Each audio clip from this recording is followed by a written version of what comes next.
This morning we are spending some time on a topic of heart disease because it's the #1 cause of death in America and the world.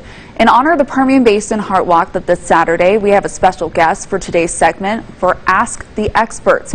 Now, our expert has more than 40 years of experience in the healthcare system. He's an author and speaker, and many know him for his contributions to the Tampa Bay area, where he served as the CEO of BayCare Health Systems, managing 14 hospitals.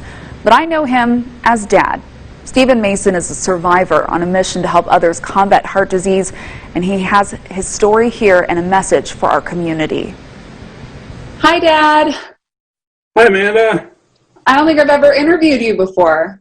I don't think you have. Yeah, well, I'm excited because I wanted to get an opportunity to share with our community how important the American Heart Association is, especially with the Heart Walk coming up this Saturday. And I know that you have a personal story. I've been there for most of your surgeries and stents as well. So I think it's important. I've learned a lot from you, and I think our community can learn a lot from you as well. Can you talk about your personal story and how important this association is, as well as the walk that's coming up? Yeah, absolutely. I've been fortunate enough. For my career, I spent over 40 years in healthcare administration, including my time when I served in the U.S. Air Force. So I have an opportunity to really see everything medically firsthand. And in my early 30s, I recognized that I had high cholesterol. It was a situation where I was in good shape. I was running a couple of miles a day, 6 to 8 miles on the weekends. And I ended up with this high level of cholesterol. So I went on a diet and stopped eating meat and ate healthy, high index carbs, and realized that the cholesterol didn't change. And as a part of that, I really understood something that I had never really understood before, because your grandfather, my dad, had his first heart attack at the age of 43.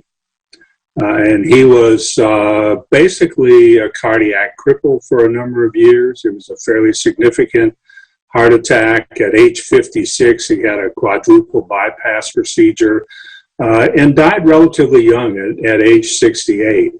And what I didn't recognize when I was a child, as I was growing up and watching what was going on with him, is the impact of genetics.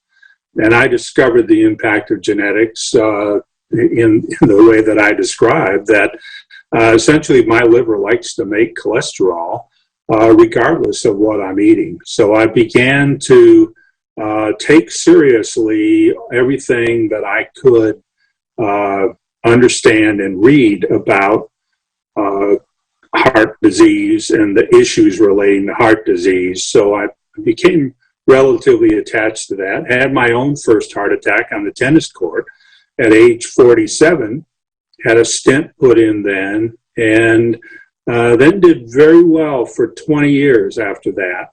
And in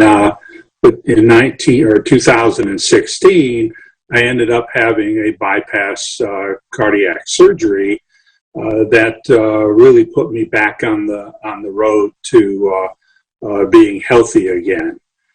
The thing that has impressed me over the years is the hard work and the amount of investment that the American Heart Association has put into heart disease in this country. Well, one of the major focuses is about research. And it's that research that my dad didn't have the availability of, that I had a lot of it, and that you and and my grandkids and your kids in the future will be able to take advantage of. And a good reason why much of that has been successful and has occurred is because of the support of the American Heart Association. I've always been a member of the association. I chaired the Heart Walk and was involved in the Heart Walk committee for a number of years, and got really invested. And one of the reasons was I have this background and knowledge around the kinds of technologies that have come out in valve surgeries. You know, people used to have their chest opened up in order to have a valve procedure.